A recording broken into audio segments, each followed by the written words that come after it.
Welcome to the Best by the Worst. The best movies of all time, reviewed by the worst possible critics. If you don't believe us, keep listening to find out.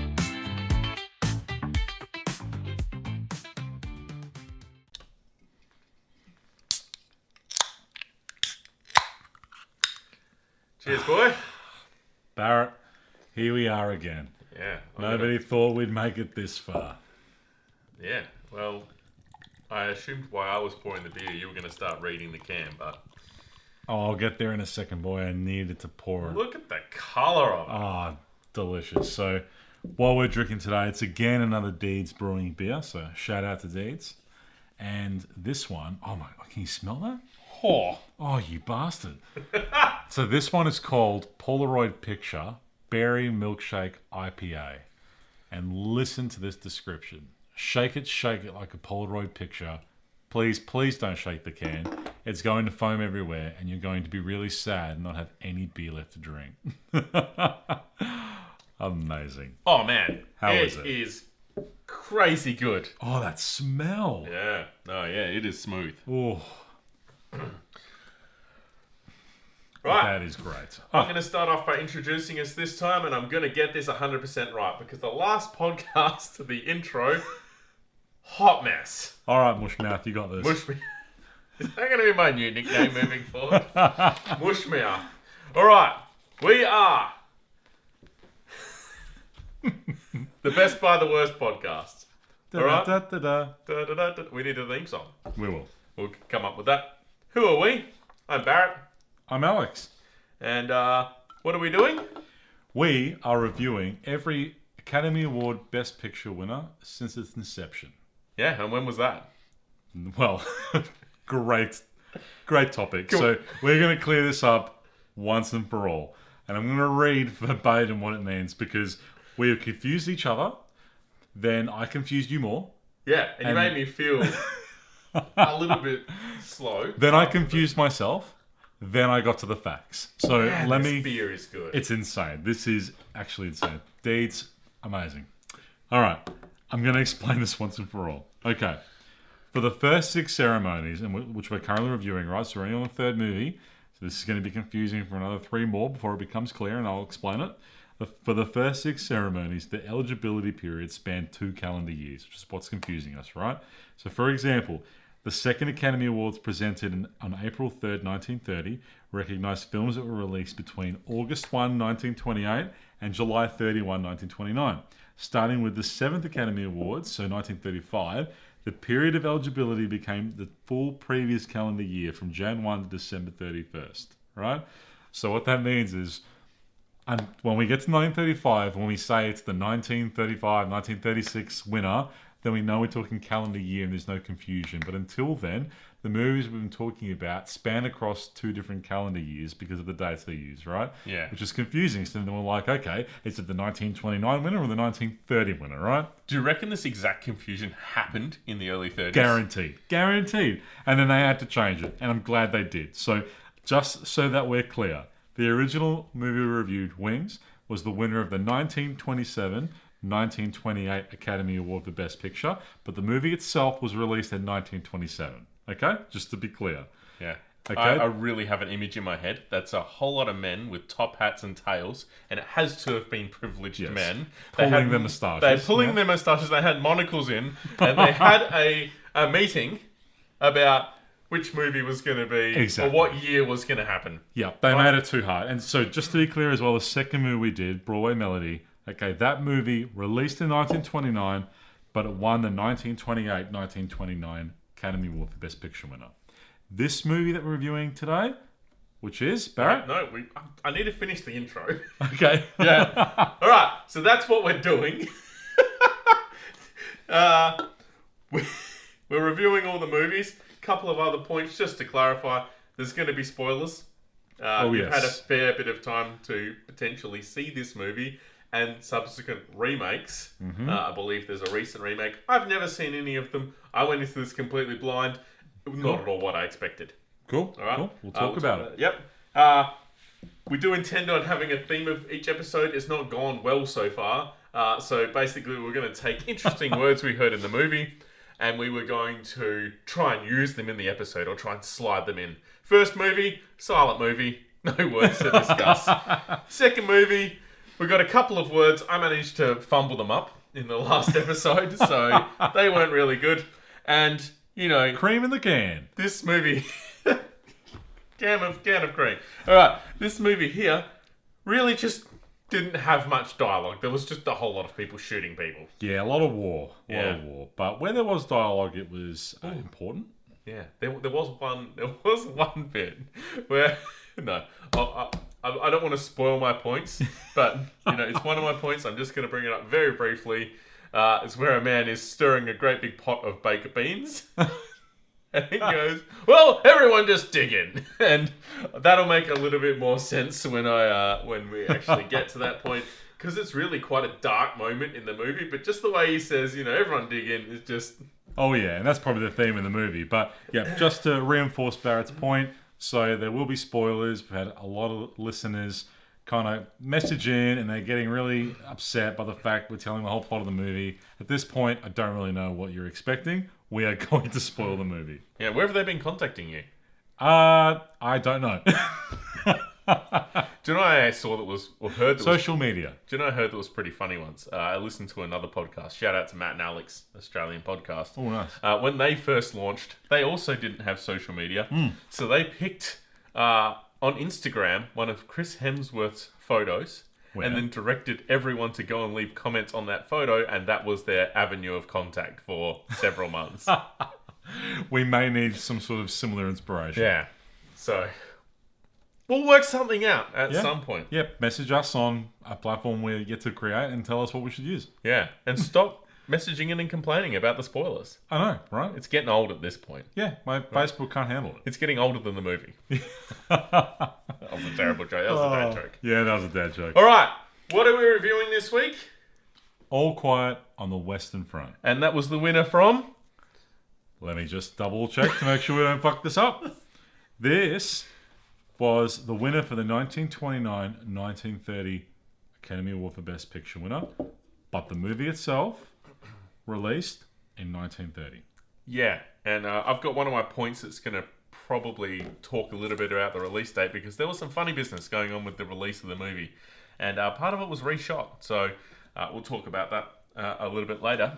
So the movie had a $1.2 million budget. Okay. In today's money, I've, put the extra effort in and converted it for you, $22 million.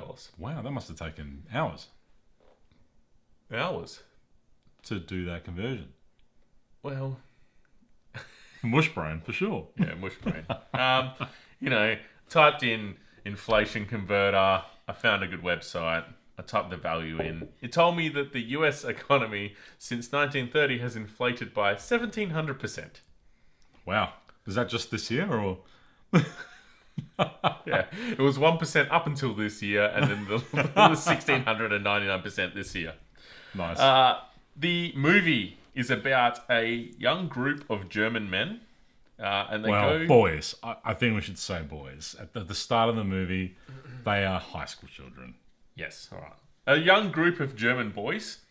And they go to war against the French on the Western Front. Yep. And pretty much the horror of war plays out. Not at all what I expected from this movie. I went in thinking, this is a movie that's won all these awards.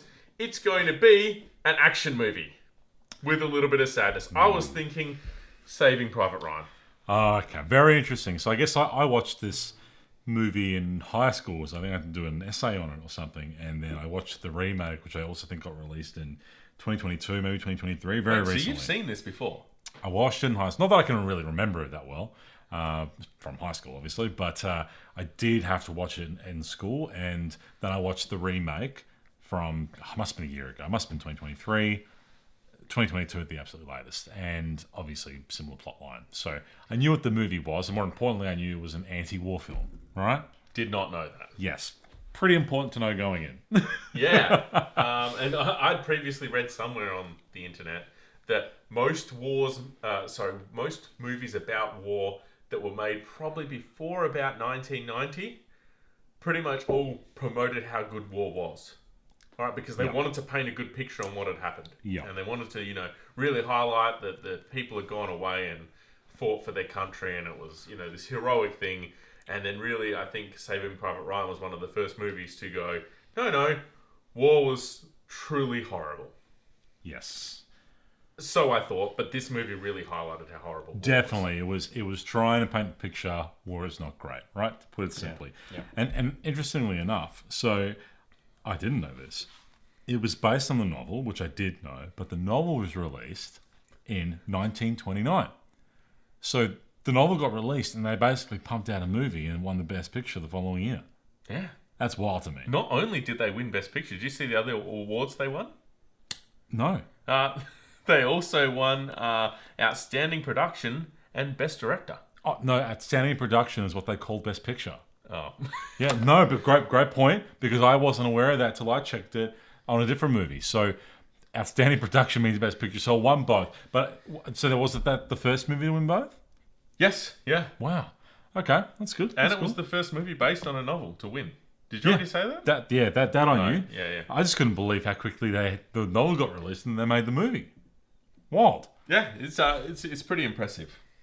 But very good point about we got to dive in deeper on it being an anti-war film, right? So yeah, like the tone of it is super clear that war is bad and that it's showing, right from the opening scene, there's these German schoolboys and they're being indoctrinated by the teacher about how good it is to die for your country, nationalism, the motherland, which we know was stuff that was happening for World War One and World War Two.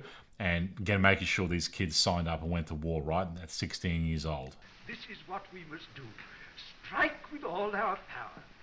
Give every ounce of strength to win victory before the end of the year. Yeah. Fucked up. But like that's so big on it, right? So right from there, they set the scene.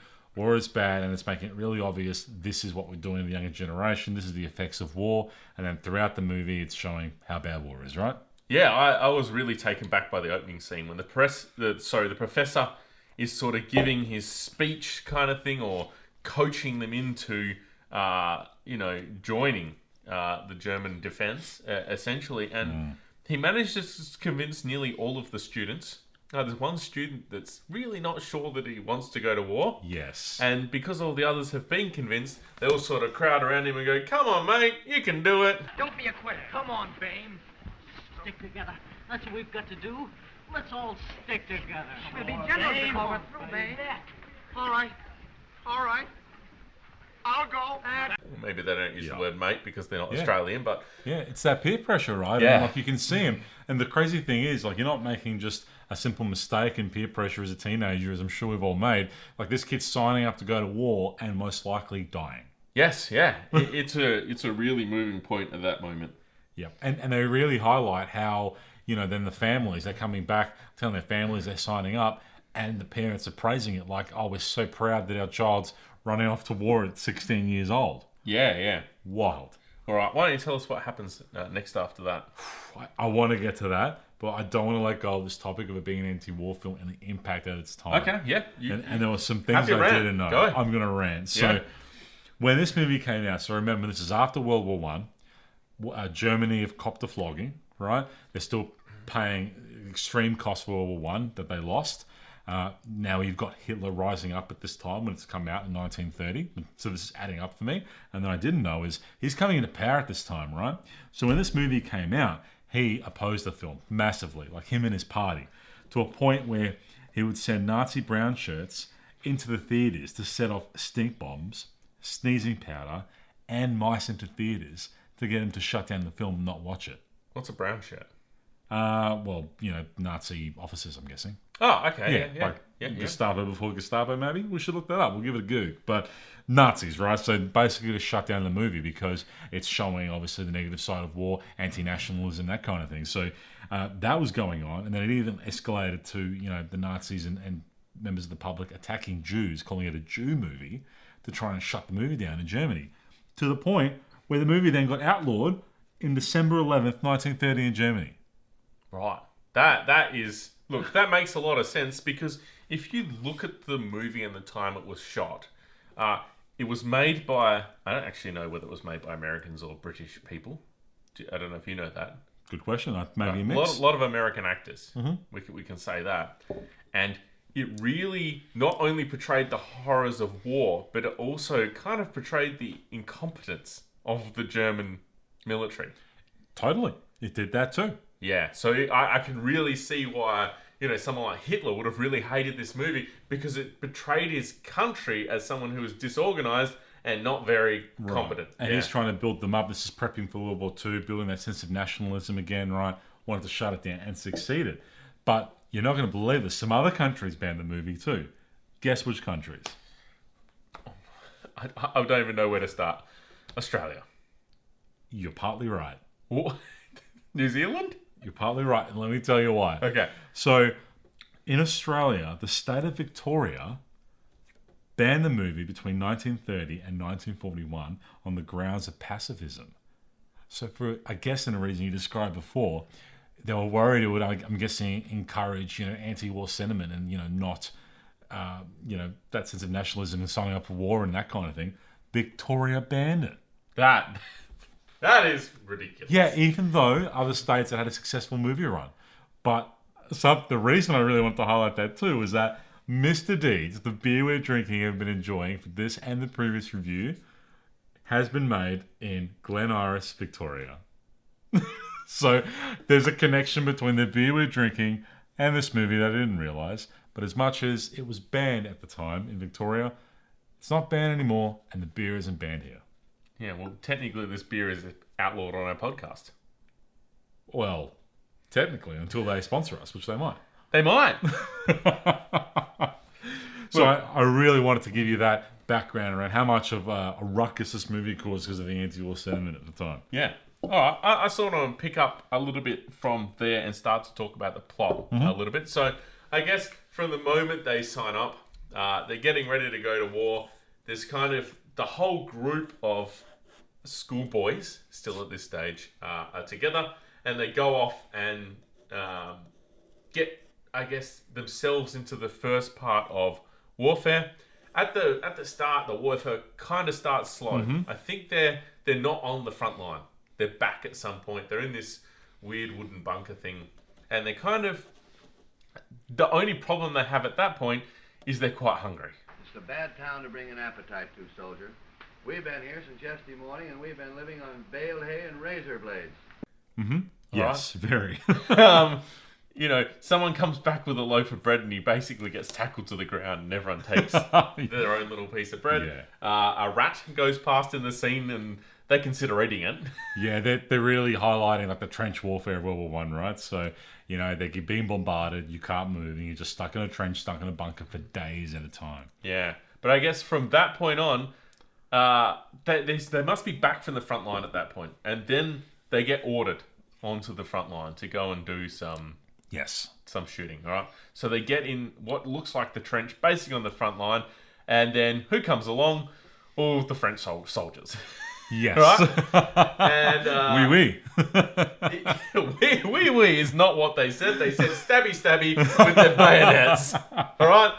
And a whole heap of German soldiers die. A lot of French soldiers die in this scene as well, but a lot of German soldiers die. Yeah. To the point where the French overrun the trench, yeah, and then the German soldiers have to retreat.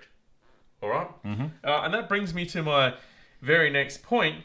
So they come back from their first battle, right? And they're bruised, battered, extremely hungry because they haven't, sort of summarized, they haven't eaten in about 4 or 5 days. Yeah. At this point, one of the old timers says, they say we're hungry at 3 days, and he goes, you don't know hunger until you're at 7 days or something. Right? Yeah. So they come back from the first battle scene, and they come back, and there's this man, right, this chef, and he's stirring this giant pot of baked beans, right? And they're all starting to line up with their little tins ready to get some food because they are absolutely starving at this point. And he basically looks at them and says, oh no, I'm not feeding you yet. And they go, why not? And he goes, well, I've cooked for, I think it was 150 people, and there's only half of you back so far. So you're not eating until the rest of the platoon arrives. And do you remember what happens from that point? Yeah. So as you can imagine, they're not happy with this chef. They start crowding around him, and I'm pretty sure they're ready to lynch him. And this chef is holding firm, surprisingly firm. I would just let them have the fucking beans. And they basically overthrow him. And just as they're about to throw him overboard, well, figuratively anyway, one of the commanders comes up and says, "Hey, eat the food." Yeah. You know why he says eat the food? Because that's actually all the platoon that was left. Yep. Yeah. So he'd probably catered for 150 people. Only about 75 had come back. This chef is kind of like taken back by this, and he's stirring the pot, and he goes, and they go, well, what do I do? And they go, well, we'll just eat double. Yeah, well, they're hungry. They don't give a fuck. Like, they know that only half came back. They're the half. Yeah. They don't give a shit. They're like, we just want to eat. They're not coming back. They're dead. Give us the food. Yeah, and this is where the chef's like, we'll have at it then. Feed you when you're all here.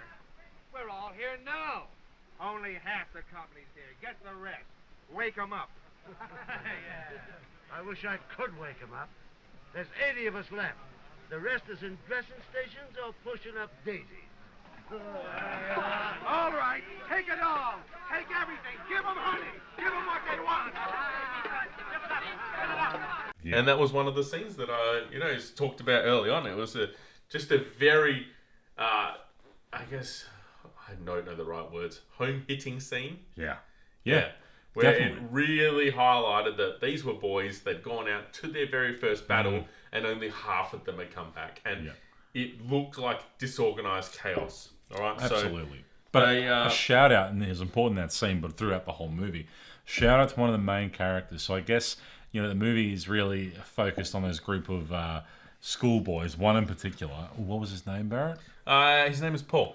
Paul, right? So really focused on him because he makes it, alive the longest, and we'll get to that. But another main character is a fellow called Stanislav Kaczynski. Kaczynski, I think it's how it's pronounced. It's a good try. Yeah, Kaczynski. Yep, Stanislav Kaczynski. In the there we go. comments We'll go with that. I should, given my name, I should be a lot better at that. But what was your name? we can't let the cat out of the bag too soon. So he is played by a actor called Louis Woolheim, and I thought he did an excellent job. Like, he's like the greybeard of the group, so he's really teaching these young recruits, the young kids. He's been in the war already for a while. He's just an old bloke in general, so he's like the dad figure to these guys, showing them the ropes, right? Yeah. But I just thought, like, acting wise, I thought he was great. Like, I guess I get lost sometimes in these movies when they're black and white because it's hard to really like pick them people apart sometimes because they look quite similar. But he was really obvious because he's got this smush nose, like he's had way too many fucking hits in the nose. He looked like he'd walked into a glass door. Like he could be standing with 500 other people, you can pick him out. And I think that made him really powerful in this movie with all these people around him because you're like, that's fucking Stan or Stanislav. That's him. Yeah. So that really helped. He was just a good actor anyway, right? I think he did a great job. And really, really great. Because I looked him up thinking, did he maybe get nominated for Best Actor or something like that? And he didn't. But he was like a prominent actor at that time. But I also found out when I did that he died a year after the movie came out. Yeah. Really? Barely that. 1 year? Yeah. And that's kind of ironic, and we'll get to that at the end. But yeah, rest in peace, Stanislav Kaczynski. But that's important. We'll get to that in the end. Continue, Barrett. What do you think of the rest of the plot? That's really blown me away. And I guess from that point there, we sort of just start to follow Paul a little bit more. I don't know if you have any more notes there about Paul. Yeah, because it's grim, right? And this is unexpected, but slowly his classmates, his friends, they start getting picked off, right? They start dying. Yeah. And then the rhetoric of the movie is just around how bad that is, the anti-war sentiment and all that. And it kind of culminates with a scene where Paul's with one of his friends that's dying. He lost his foot or leg. They amputated his leg. Yeah, amputated his leg, and he's there trying take the boots, right? Because he's got new boots, and kind of watches his friend die. And I think that's the moment where two things happen. One, the reality of war hits in for him, and two, he really appreciates just being alive. And I think he says that, and I think, oh, that's pretty cool. But that's really the theme of the movie, right? It's really just watching these guys get picked off one at a time, slowly throughout the movie, them just trying to survive. Yeah, exactly. And, a whole lot of horrific scenes in between. There's one scene that stood out for me, and it's probably not a big scene in the movie, but it still hit me and sort of resonated. And it's a scene where they're rolling out just endless rolls of barbed wire. Right? Yeah. And they're trying to protect their trench, and it's just unsuccessful. Coming back from that warfare, even more of the class have died. Yeah. Grim. And while we're talking about some of the scenes in the movie, I thought some of the shots they took, some of the effects, well, not really effects. I mean, everything was real, right? But the battle scenes, the war scenes, I thought they were shot really well. You can see things exploding. You almost see these actors getting hit with some of the debris, almost unintentionally. You're like, oh, this is semi-real. It feels good, it looks good. And what I really like, which I didn't expect, and I haven't really seen this in many movies, is when they're shooting these trench scenes of them fighting the French, they're however they did it, but the camera's running along the length of the trench, as they're shooting, towards the left or right at each other. So it's following down the trench, which is cool. And then they also do that, but they pivot so the camera's facing the direction at the French troops charging at them. To this particular scene, the Germans are in the trench and they're shooting towards the French who are now trying to storm the trench, right? So they're still stuck in the trench, French are running towards them, and the camera pivots to the Germans with their machine guns and firearms trying to look like a point of view shot. Yeah. So you're just watching them shoot the machine gun or their rifles, and they see the French guys right close to them falling and dropping and dying. And I thought that's sick. It's an early attempt at this point of view kind of live scene to show what the eyes of the person in that trench saw as they were shooting French people or the opposition coming at them. I thought that was really cool. Yeah, well, that scene actually stuck with me a fair bit. The scene where the cameraman is clearly running along the top edge of the trench, all right, and he's filming the camera, or him or her, whoever's on the camera, is sort of filming down. And it reminded me of a movie. Cannot remember the name of it, and you will 100% know what it is. I think it was a 90s or early 2000s war movie that is all shot in one take. Oh, it's a very recent movie. It's 1917. 2019, I want to say it came out. Oh, so give it a go. Yeah, it's a very recent movie. Yeah. It was a massive movie, yeah. Someone showed me, I haven't actually seen the movie myself, but someone recently showed me some footage of it. You need to see this. So, 1917 came out in 2019. Boom. I got you back. Again, yeah. All right. So, there's a reason I'm correction, not 90s or early 2000s.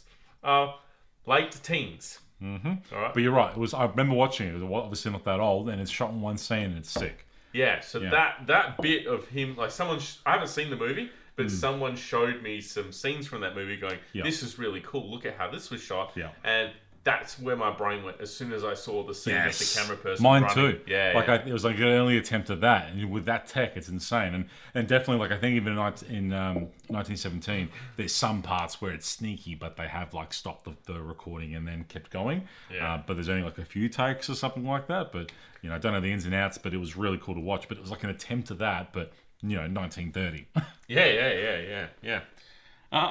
So I guess they move on from that point and we continue on with more battle. I will bring up just a bit of an obscure point that I found. I don't know how many points you've got left, but they made the film, they premiered it, and then they had to reshoot some of the scenes. Did you find this in your research? No. All right, so they had to reshoot some of the scenes because the audience found it funny. Oh, no. Yeah. What audience? So somewhere at one of the premieres. Wow. All right, or the very early releases of the movie, the audience found it funny, so they stopped and went and reshot some of the scenes, so it wouldn't be found funny.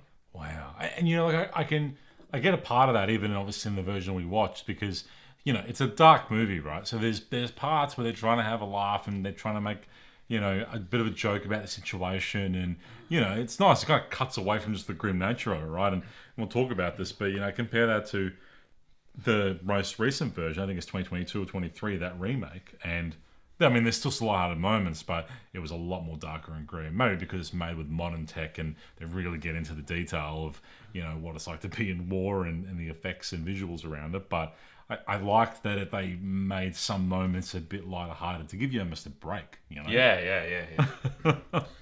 All right, so what points do you have left there? Well, we might as well go through the rest of the plot. So I guess we talked to a point where, okay, Paul is watching his classmates and, brothers or friends slowly get, die and get picked off one by one. Kind of gets to a point where even Paul himself gets wounded. It seems to be somewhat of a minor injury. Anyway, he heals in the hospital. And then before that. Yeah. Before he goes to the hospital, let's talk about the scene where he's in the trench. There's like a probably 15-minute scene where he almost goes crazy in a... good point, because I think it's in the remake too. Yeah. So when I think that happens just before he goes to hospital. It is, because that's when he's wounded, right? Because they tried to do like a reverse counterattack on the French that kind of got reversed again. So he gets caught in between the firing lines, like on the battlefield, in like a big shell hole, right? Yeah. So in a big shell hole, and essentially a French person comes into the hole, and a bit of a scuffle happens, and Paul ends up stabbing him, I'm pretty sure, or shooting him. I think stabbing him. Stabbing him, and he's dying slowly. Definitely not dead. Yeah. All right, and for some time, he's sort of still going a bit crazy around the hole, realizes this French guy's still alive, and then really just starts to lose his marbles. Yeah, he does. About this guy still being alive. There's these weird scenes where he's kind of coming in and out of consciousness, but he's not going to sleep. No, but they touched on it before, right? Because when there's shelling's going on, no one's getting sleep at the best of times. When the shelling's continuous, they're not sleeping, and they start to have that sleep deprivation. They're losing their mind a little bit, right? Yeah. So he's got that going on. He's just been in a massive, battle scene where he almost died several times, and now he's sitting there with this guy that he, hands-on died, not through the barrel of a gun, but through his hands with a blade.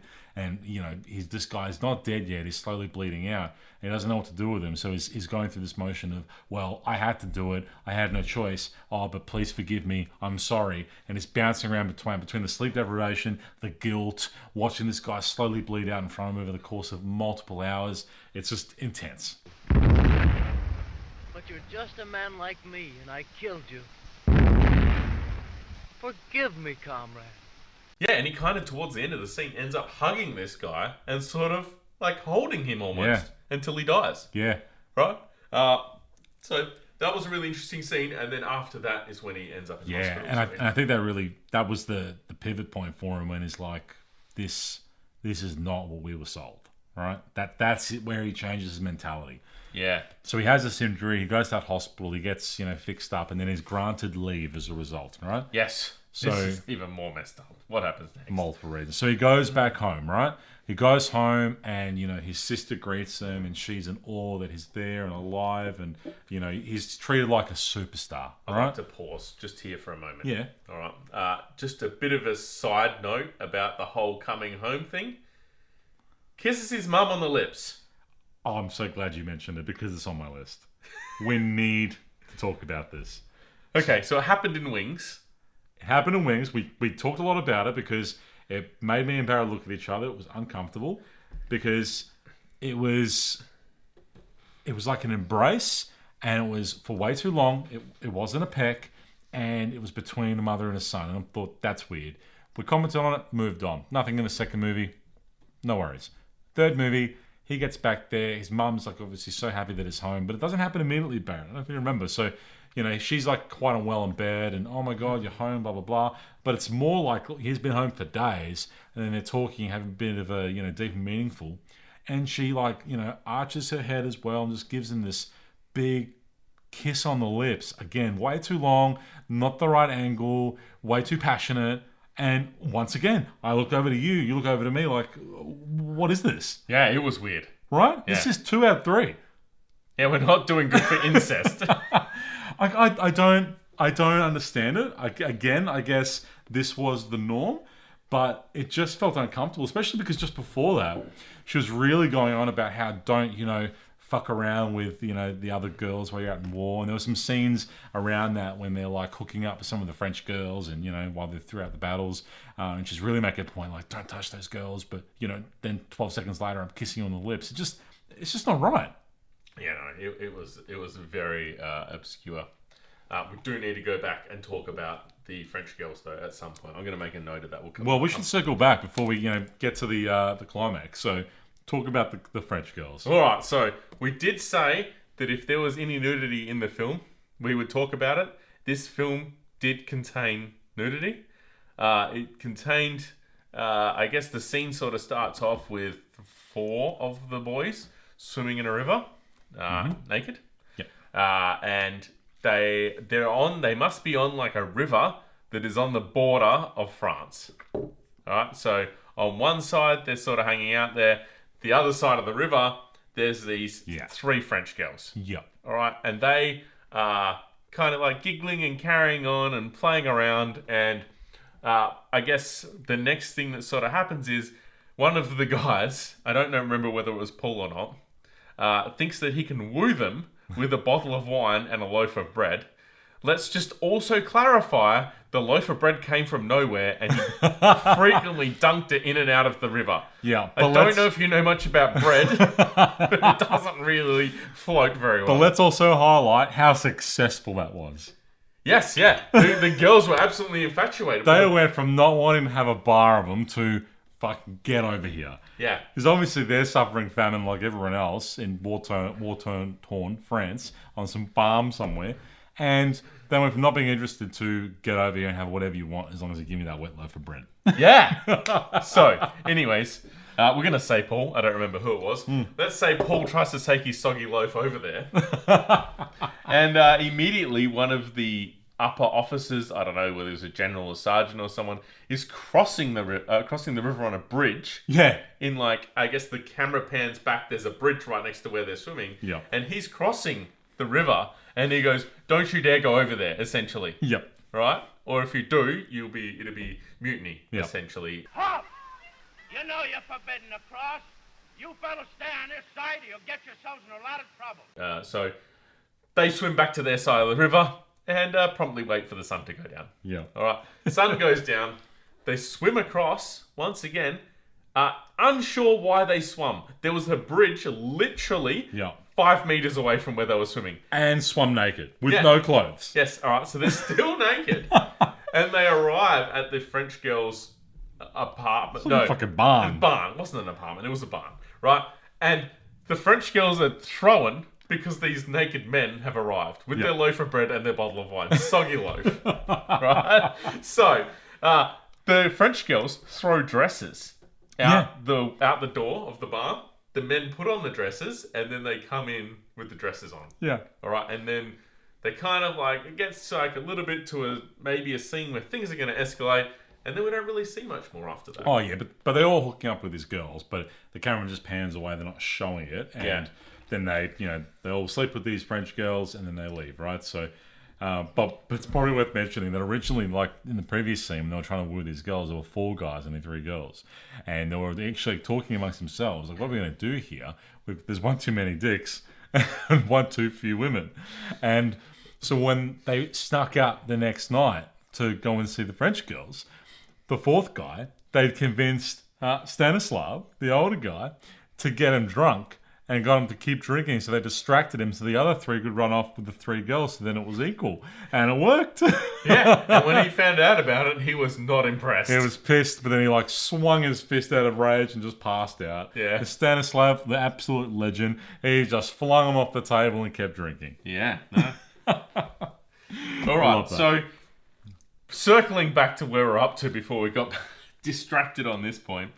So he's back home. We've had the weird kiss scene with his mum. Oh, yeah. And then I'm pretty sure the next scene is him going back to the school to see his professor, right? Yeah, it's a full circle moment, right? So, first of all, if we see one more of these winners and mum's making out with the kid, we have to really do a deeper dive on this. But we might have to do a separate pod just about kissing mums. Yeah, we got to talk about that. But so he goes back to the school because, and we didn't know this at the time, and he explains it a bit later, but because it's back and he's treated like a legend and a hero, right? Because he's fighting for his country.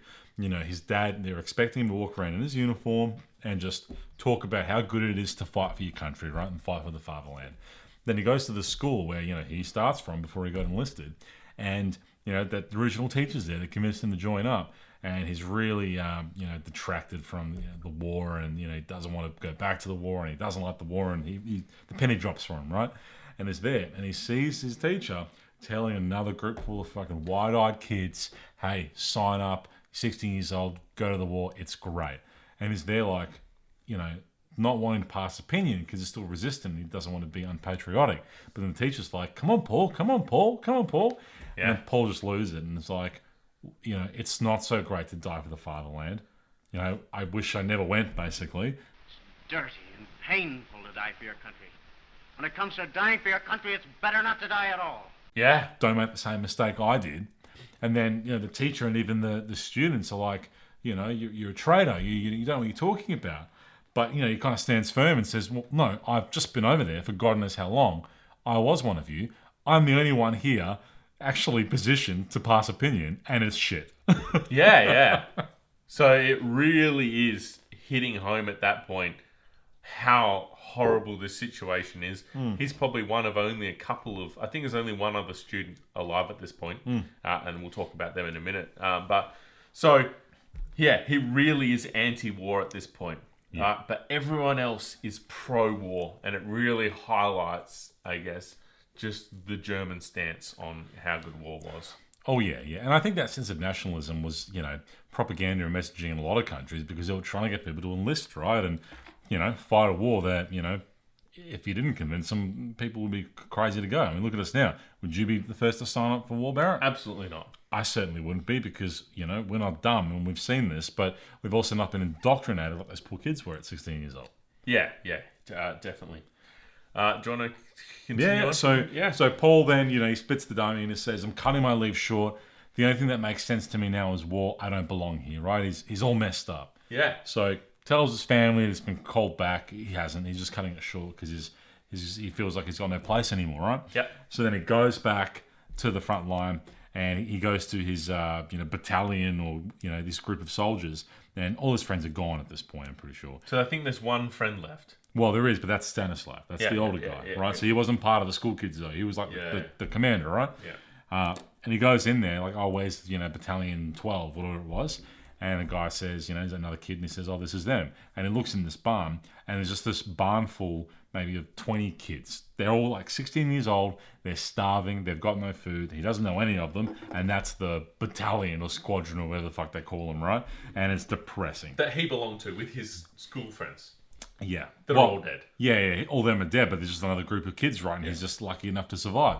And also at this point, it's right towards the end of the war where the armistice is about to come into effect, but it hasn't happened yet, right? So, Germany are dealing with the dregs of kids, basically, that have got left to fight a war.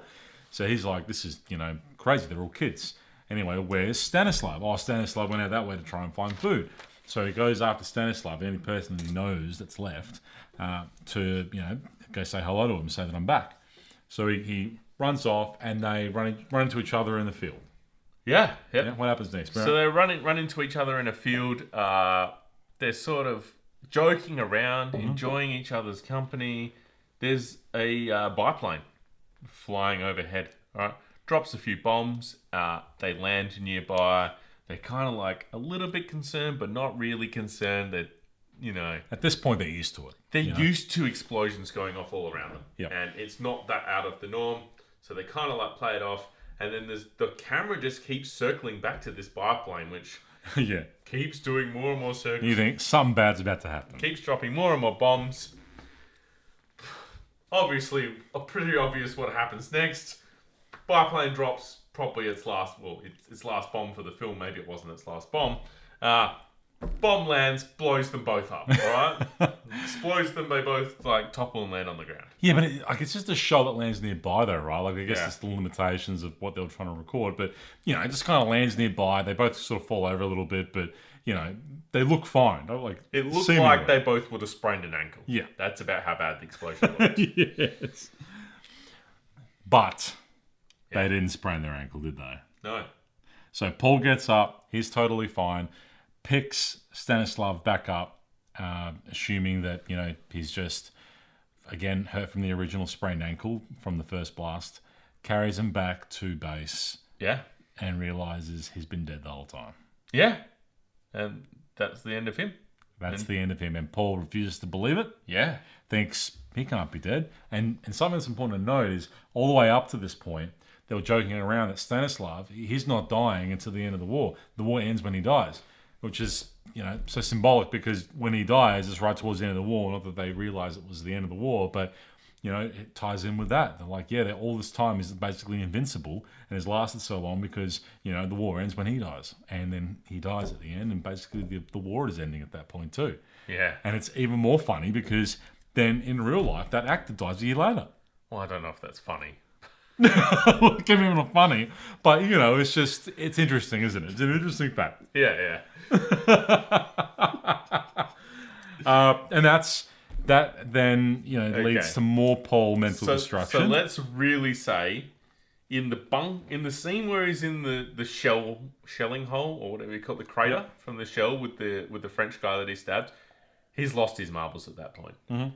He has then watched his other friends die. He's gone back, visited his family, seen the whole German school system is pro-war.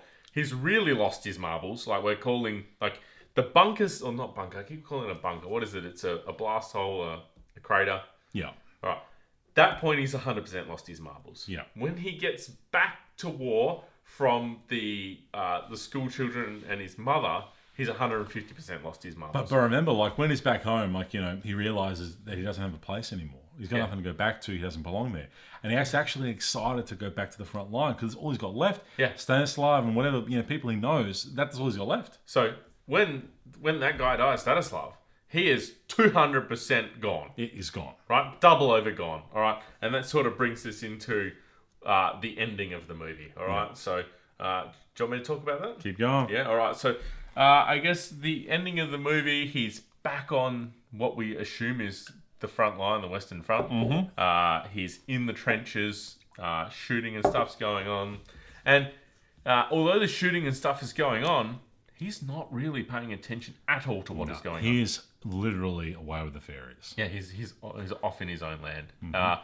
And there's a scene where he looks up through, I don't even know what they call them, the little pillow holes? Yeah, between the sandbags and stuff, yeah. There's actually a technical name for it, I don't remember. Yeah, I'm not sure. Anyways, but that hole that the guns sit out of, there's a few mirrors and stuff kicking around, so obviously they're using that stuff to see over the top of the bunker, and he sort of looks through there to see what's going on, and at that moment he notices a butterfly. Pretty little butterfly. Yeah. And it's sort of landed, about a metre in front of the trench at this point. And what does he do? Well, he reaches his arm through the pill hole to start with, can't reach it, and then he goes, oh, well, I'll climb over the top of the trench, and I'll go and get this butterfly. And he sort of climbs over the top, and his hand is just reaching out to grab this butterfly, and in this scene, all you see is his hand. Yeah. Right? So not the rest of his body, it's pretty much from...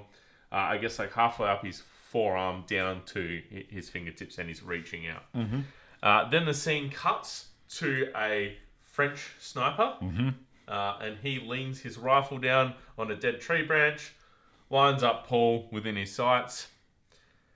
Bye-bye, Paul. Yeah. The next scene you see is you hear a muffled shot, so there's obviously some sort of silencer on the rifle. There's not a silencer on the rifle in the movie. Yep. All right, so it's an open barrel gun in the shot, but it makes a pew sound. It's like 007 going through the levels of GoldenEye. I don't know if you played GoldenEye on 64. Oh, pew, pew, pew, mate, who didn't play that? Yeah. Shout out to that amazing game. Yeah, not a sponsor. Could be Nintendo. Hit us up. Yeah. So basically, there's the pew sound. And then his hand sort of clenches up and then sort of releases. It is a really, really well shot moment. The way his hand contracts and releases, you 100% know that he died in that moment. Yeah, he's been shot and he is dead. And then that's it. That's the end of the movie. And the end of the war was right after that. And yeah. Yeah, you made a I don't know if it was I don't think a joke is the wrong word. A comment is not quite the right word, but it was more a humorous statement that sort of said, "Can you imagine getting all the way through World War One and then dying right as the war ends?" Oh, 100%. Like, imagine, they've made the agreement, they're trying to get the word out through fucking carrier pigeons. And there's still like a week between when the war's actually ended and the agreement's in place, and it's day 5 of them trying to get the word out, and you're still fighting the fucking French. Yeah. Imagine if you died in that period. And you died in that moment. Like, how fucking wasteless is that? Yeah. Just a little fact here. Did you know that the butterfly death ending was different than the book? Oh, what happened in the book? I don't know.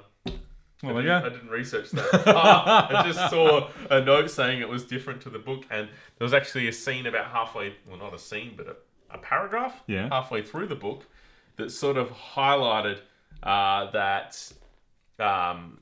highlighted a butterfly scene, and then when they made the movie, they took that butterfly scene from the middle of the movie and they took it to the ending. Well, give it a Goog. I'm interested now. What happened in the novel? What was the ending in the novel? But yeah, look, totally agree. I thought it was a good movie, and we'll get to the ratings in a second, but just wanted to touch on the remake, 2022, 23, I can't remember which year. But that remake I watched obviously recently, because it wasn't that long ago, and you didn't watch it though, Barrett, did you? Have not watched the most recent. I haven't seen any of them. Yeah, but the remake, also a really good movie. Obviously, it was widely praised and all the rest of it, but what I really actually liked the most about that movie was it was German actors, German language, because they're talking about, German war soldiers, right? So that made a big difference. Like, it was a little bit, distracting that you're trying to watch German school kids, right? But the reality was, like, they're all like American actors. That threw me off a little bit. I don't know if it threw you off. It did, yeah. I was very confused in the opening scenes of this action movie I was watching. Yeah. And there's German writing on the chalkboard. Yes. And a German-looking professor who's quite clearly speaking English. Yeah. It threw me off a little too. But with that remake, I love that it was, more authentic German. A bit annoying it to read subtitles and stuff. But that movie was excellent too. All right. Google tells me. Okay. The ending of the novel, Paul becomes the last of his 7 classmates. The novel then shifts away from Paul's first-person perspective and ends with the announcement that Paul has died. Yeah, I like the movie. So I really understand why they changed the ending. Oh, okay. Let's wrap this up. The only other comment that I wanted to make was something I didn't know, is that this movie had a sequel. I don't know if it was a second novel as well, but it had a sequel called The Road Back. And it was basically, filming their accounts of them on the way back from the war. But obviously didn't do nearly as well. And I don't think anyone really fucking knows about it. I don't know about it at all. So I only saw that as I was ready to give it about the movie. So there was that little bit of information too. So anything else from you, Barrett, or should we rate this movie? No, that's all the points that I had to talk about. I will say it felt like a slow movie for me because I went into it thinking that it was an action movie. All right? And there was lots of action. Unexciting action. All right. So it was a little bit slow for me. Now I have watched it, researched it a little bit, and come back and talk to you about it. It's really hitting home how good this movie was. Oh, and we're talking about a movie that's almost 100 years old, but the messaging in there is so relevant to what we're seeing today. In some ways, I think as a human species, we haven't evolved at all, right? Like, we're still doing the same shit, the same wars. We're not learning, and we're still forcing young people and generations to die. And I think the messaging in this as an anti-war movie is something that, I'm glad I watched it and read about it in school, but it's something we're not getting that message across strongly enough and worldwide, right? That's the messaging. War is bad. Don't sell your soul and your life away for someone else's war, for the military-industrial complex. Don't do that. You're just making money for someone else. It's not the right idea. And that's something I don't think we're clear on. In our schooling system in the West, now speaking of, an Australian perspective, I think they still highlight, the nature of how good it was to beat the Germans and rah, rah, rah, but not the messaging around, well, why do we have war? Who's funding the war? What's war really about? What money's involved? And don't go to war. More importantly. Essentially, yeah. I think that is the highlight of this movie and this podcast. I agree. Right? I went into this podcast last two episodes, and now this one.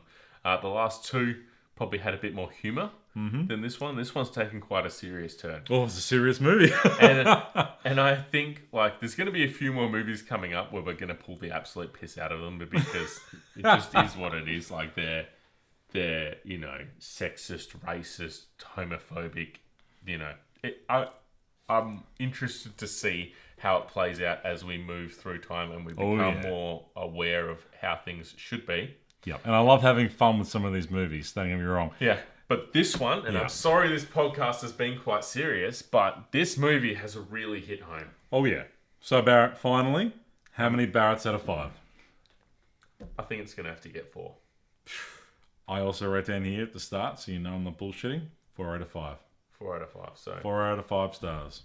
I think that really sums up this. I think... I don't really have any more to add. No, we've done it, mate. I'm going to be waffling. It's a great movie. 4 out of 5 stars. Academy Award winner. Made in 1930. Yeah. All Quiet on the Western Front. Well done. Still a modern classic. Well, not a modern classic. It is now in the remake, but still a classic that should be watched by all. And I think the messaging is on point. So thank you for listening. And next week, we've got another exciting review. Yeah, I don't actually remember the name of the movie, but it is, I believe, a Western. Ooh. And it is the second worst rated movie on Rotten Tomatoes of the entire list. There you go. You can either wait for it to be a surprise next week or give it a goog. Otherwise, hit us up on a method that we haven't yet devised. Yeah. That's going to be a running theme. So, just one other point. Throughout this podcast, we enjoyed Deeds Brewing, Polaroid Picture, Berry Milkshake IPA. Not a sponsor, but could be. Delicious beer. All right. Well We'll done. see you next week. Thanks, everyone.